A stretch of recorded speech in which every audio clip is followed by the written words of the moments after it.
The 2024-2025 NBA season is over.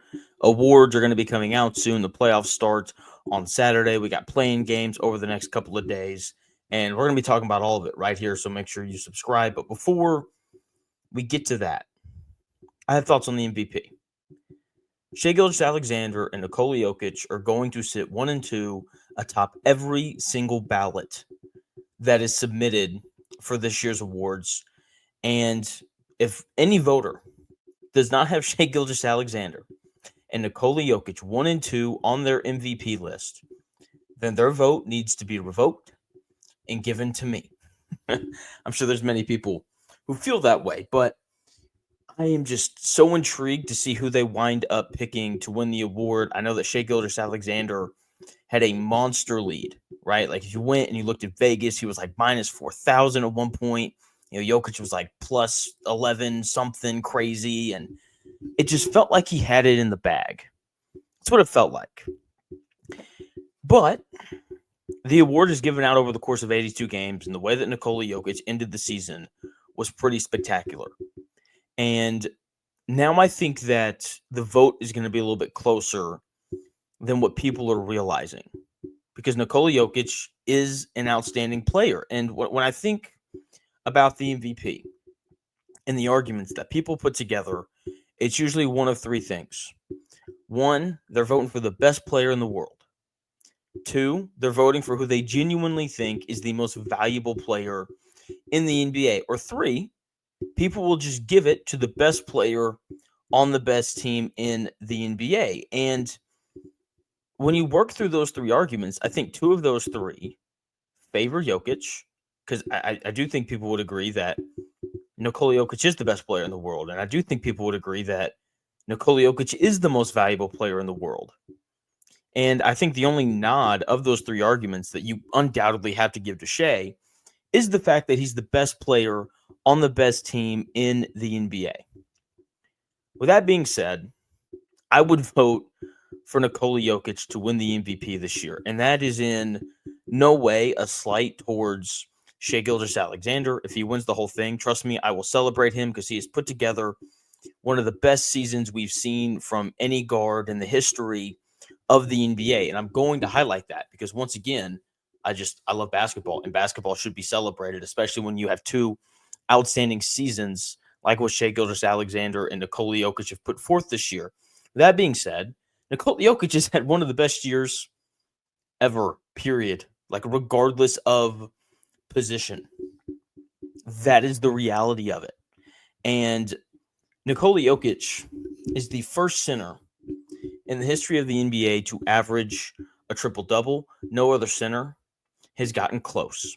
Wilt Chamberlain and Domantas Sabonis are the only other two centers in the history of the NBA to average 10 or more points, 10 or more rebounds, and 6 or more assists. No other center has done that. Nikola Jokic, the only center, third player ever to average a triple-double throughout the course of an entire season.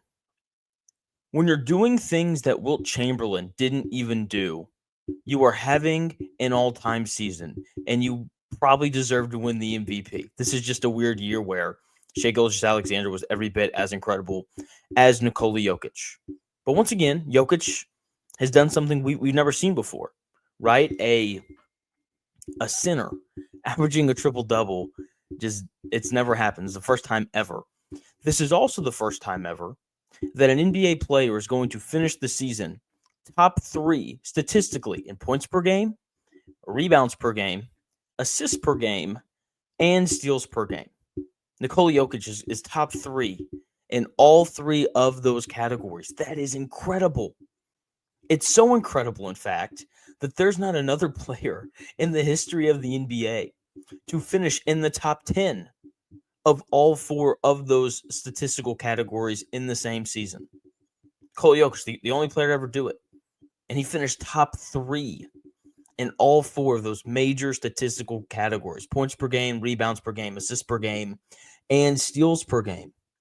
And, I think that as great as Shai Gilgeous-Alexander was this year, I do think that most people would agree that Nikola Jokic is the best player in the world, and he was that once again this season. And I think all those stats that I just lined up for you, I think support that pretty greatly. In terms of the value part of things, have you seen the Nikola Jokic on-off splits compared to the Shai Gilgeous-Alexander on-off splits? They're pretty baffling. The Denver Nuggets have a negative 9.8 net rating with Nikola Jokic off the floor. Compare that to the Thunder, who have a 2.3 net rating with Shai Gilgeous-Alexander off the floor. That means that when Nikola Jokic isn't playing, they are worse than everyone not named the Washington Wizards.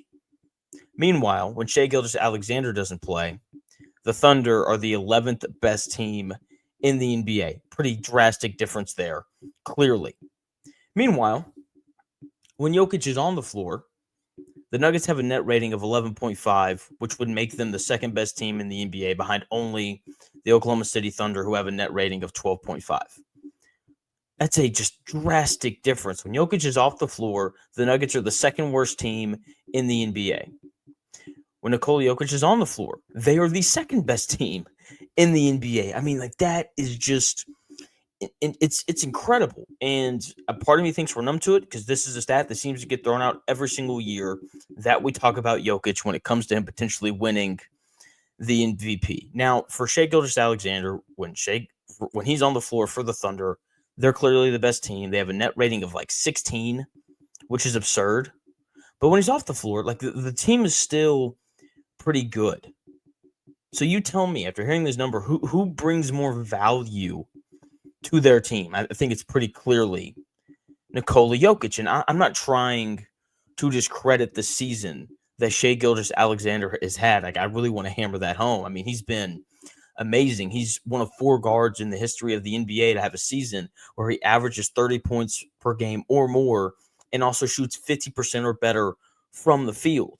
He's one of 4 guards in the history of the NBA to do that. Like the kid, not even kid, the dude has been incredible. He's the scoring champ. He's just been this offensive juggernaut all year with the way that he scored the basketball. And he's led the best team in the NBA to 68 wins. That's pretty impressive. Also, the Thunder have the second highest net rating in the history of the NBA, only behind the 95-96 Bulls. Okay, like, this team led by Shai Gilgeous-Alexander is nothing short of incredible. And Shai Gilgeous-Alexander has been incredible, but he hasn't been better than or more valuable than Nikola Jokic. That is the simple reality of it. And you're going to hear people say that Shai Gilgeous-Alexander should win the MVP because he's the best player on the best team in the NBA. And I just disagree with that. Like, why are we giving a player an individual award for a team achievement? You're also going to hear people talk about the defense and how Shai Gilgeous-Alexander is a much better defender than Nikola Jokic. Is he a better defender? Sure, but I don't think that the difference is as drastic as people are going to make it out to be. Like Kendrick Perkins going on ESPN saying Shai Gilgeous-Alexander should get votes for Defensive Player of the Year. Like, that's absurd. Like, if Shai Gilgeous-Alexander makes an all-defensive team, I will be very upset because even though he's a solid defender, he's not one of the 10 best defenders in the NBA. Okay, also, Jokic, not a bad defender. You aren't top 3 in the league in steals per game if you're a bad defender. He's not a great rim protector, sure, but that guy is always where he's supposed to be. He plays the passing lanes really well. And if you didn't know, if you're 6'11" or 7 feet tall, however big he is, if you just stand in the way with your arms up, you're going to make finishing over you rather difficult. So if you think, or if you know someone who thinks that Nikola Jokic is a bad defender, you're just wrong. Or your friend. Let's go with your friend. Your friend's just wrong, right? If that's what they're telling you. The other thing with Shai Gilgeous-Alexander, when it comes to the defense, of course he looks like a good defender.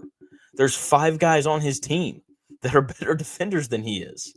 And when he's on the floor, he's never guarding the opposing team's best player.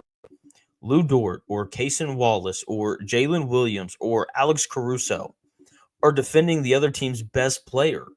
And so when you're defending the third or fourth best offensive player on the floor, you're going to appear to be a better defender than what you actually are, because the level of offensive player that you're guarding just isn't as good. Okay, and look, this isn't a slight towards Shai Gilgeous-Alexander. This is just reality. Okay, so yes, he's a better defender than Jokic, but he's not. But the difference isn't so big that it should give him the nod for MVP. The other reason why Shai Gilgeous-Alexander shouldn't win MVP is, once again, if you're just giving it to him because his team has won more games, like, that's ridiculous. There are still people upset about Steve Nash winning the MVP back-to-back years. In the 05-06 season, you can make a pretty strong argument that Kobe Bryant should have won it, because Kobe Bryant was the better player and the more valuable player to that Lakers team compared to who Steve Nash was for the Phoenix Suns that year. The year before, you can make a really strong argument that Shaquille O'Neal probably should have won it, because he was simply a better, more valuable player to the Miami Heat that season than what Steve Nash was for the Phoenix Suns that year. And that's not, me crapping on Steve Nash. Like, that dude's awesome. Love watching him play growing up. But he wasn't as good or as valuable as those guys that year. And there are people who would still argue that with you to this day. I love Derrick Rose. He probably shouldn't have won the MVP in 2011. It probably should have gone to LeBron, because LeBron was the better and more valuable player. But because the Bulls won 3 more games than the Miami Heat, they gave it to Derrick Rose. Now, I know what you're saying to that, Jonathan. The Thunder won 18 more games than the Nuggets. True. But the Nuggets still won 50 games. Like, the Nuggets were still a really good team this year because of Nikola Jokic. Okay, like, they still found a way to win 50 games. Now, this would be different, if the Nuggets were like 45-37 and they were in the play-in game fighting for their lives, then, like, yeah, give it to SGA. But the Nuggets won 50 games in a year in which the Western Conference was as tough as it has ever been. Like, you could put the Western Conference up this year as potentially the single best season we've seen from a conference in the history of the NBA. And the Nuggets still won 50 games. It's not like they were bad and they snuck into the playoffs. Like, they're the 4th seed. They have home court advantage through the first round. That's good enough for me, especially when you throw in all of the other numbers that I've already thrown your way throughout the video. So once again, I am in no way discrediting the amazing season we have gotten from Shai Gilgeous-Alexander. But I would vote Nikola Jokic to be the MVP, because when he's on the floor, they're the second best team in the NBA. And when he's off the floor, the Denver Nuggets are as good as the Washington Wizards and Utah Jazz, who have the 2 best odds for the number 1 overall pick in the upcoming NBA draft. That's the reality of the value that Nikola Jokic brings. That, paired with the fact that he's the best player ever, for me, that gives him the nod. If you disagree, let me know why in the comments below. Thank you for taking the time out of your day to watch the video. I'll talk to you again soon. We're doing stuff throughout the entire NBA playoffs. It's going to be a blast, so make sure you subscribe. That way you don't miss anything that I've got going on over here at My Take Is. Either way, I will talk to you soon.